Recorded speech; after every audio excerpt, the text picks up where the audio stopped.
بسم اللہ الرحمن الرحیم۔ حق اللہ و اس کے ناظرین، السلام علیکم۔ ایک گاؤں تھا، وہاں پر ایک لڑکی رہا کرتی تھی جو کہ انتہا کی بدصورت تھی۔ ہمیشہ اس گاؤں کے لوگ اس لڑکی کی شکل و صورت پر طنز کرتے رہتے، اسے تانے مارتے رہتے۔ وہ لڑکی اپنی زندگی سے بہت تنگ آ چکی تھی۔ ایک دن اس نے سوچا کیوں نہ اس علاقے کو چھوڑ دیا جائے، اور وہ وہاں سے چلی گئی۔ کافی عرصہ چلنے کے بعد وہ ایک پہاڑی علاقے میں پہنچ گئی اور وہیں پر رہنے لگی۔ جیسے جیسے وہ بڑی ہوتی گئی ویسے ویسے وہ مزید بدصورت ہوتی گئی۔ چند سالوں کے بعد اس کی شکل دیکھنے کے قابل نہیں تھی۔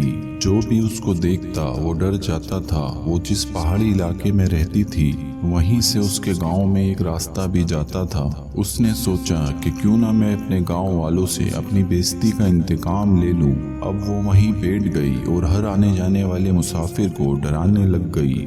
جو بھی اس راستے سے گزرتا وہ اس کے سامنے بڑی عجیب و غریب شکل و صورت میں آ جاتی، اور وہ ڈر جاتا اور اپنا سارا ساز و سامان چھوڑ کر وہاں سے بھاگ جاتا۔ اور وہ لڑکی آگے بڑھتی اور سارا ساز و سامان اٹھا لیتی۔ کہتے ہیں کہ ایک دفعہ وہاں سے کسی بزرگ کا گزر ہوا۔ پہلے تو اس لڑکی نے سوچا کہ ان کو کیا ڈرانا، ان کے پاس کیا ہوگا، ان کو ڈرانے سے مجھے کچھ ملے گا ہی نہیں۔ لیکن پھر اس کے ذہن میں انتقام کی آگ بھڑک اٹھی اور اس نے سوچا کہ ڈرانا تو ہر ایک کو ہے، چاہے اس سے مجھے کچھ فائدہ ہو یا نہ ہو۔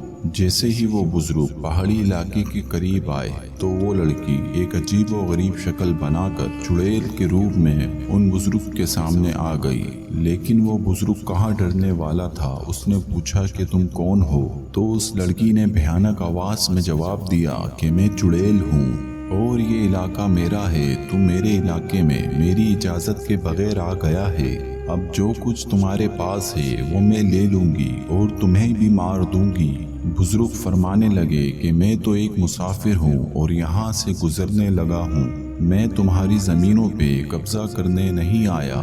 وہ چڑیل بزرگ سے کہنے لگی کہ اب تم مرنے کے لیے تیار ہو جاؤ، تمہیں تمہاری موت میرے علاقے میں لے کے آئی ہے۔ بزرگ مسکرانے لگے اور فرمایا اگر یہی میری موت کا وقت ہے اور میرے اللہ نے یہی وقت لکھا ہے تو میں اس کی رضا میں راضی ہوں، مجھے جہاں مار دے۔ ان بزرگ کے چہرے سے اطمینان اور سکون جھلک رہا تھا۔ اب اس عورت کی سمجھ میں بھی آ گیا تھا کہ یہ مجھ سے ڈرنے والے نہیں۔ تبھی وہ ناٹک کرنے لگی اور جھوٹ موٹ کے منتر پڑھنے لگی اور ڈرونی آواز میں کہنے لگی کہ اب تو مرنے کے لیے تیار ہو جا، تو میرے علاقے میں میری اجازت کے بغیر آیا ہے۔ تبھی وہ بزرگ اس عورت کے اوپر ایک پھونک مارتے ہیں اور وہ عورت ایک بکری کی شکل میں تبدیل ہو جاتی ہے۔ جیسے ہی وہ بکری بنتی ہے تو وہ بزرگ کے سامنے رونے لگ جاتی ہے اور کہتی ہے کہ میں تو صرف تمہیں ڈرا رہی تھی، مجھے معاف کر دیں۔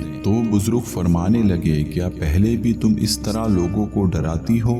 تو اس نے کہا ہاں۔ بزرگ کہنے لگے تو تم اس طرح لوگوں کو ڈراتی کیوں ہو؟ تمہاری کہانی کیا ہے؟ تو وہ عورت ساری اپنی داستان ان بزرگ کو سناتی ہے اور ساتھ ہی اس بزرگ سے التجا کرتی ہے کہ دوبارہ مجھے اس عورت کی شکل میں بنا دیں۔ بزرگ فرماتے ہیں کہ ایک شرط پر، اگر تم لوگوں کو ڈرانے والا کام بند کر دو۔ وہ لڑکی جو ابھی بھی بکری بنی ہوئی تھی اس بات کا عہد کر لیتی ہے کہ میں اب کبھی بھی لوگوں کو نہیں ڈراؤں گی اور کبھی بھی ایسا کام دوبارہ نہیں کروں گی۔ تب وہ بزرگ اللہ سے دعا کرتے ہیں کہ اللہ تو اس کو اپنی اصلی حالت میں لوٹا دے۔ اور وہ جو لڑکی بکری بن چکی تھی اب اپنی پہلی شکل و صورت میں آ جاتی ہے۔ کہتے ہیں کہ اس عورت نے لوگوں کو ڈرانے والا کام چھوڑ دیا اور انہی پہاڑوں میں اللہ کی عبادت میں مصروف ہو گئی۔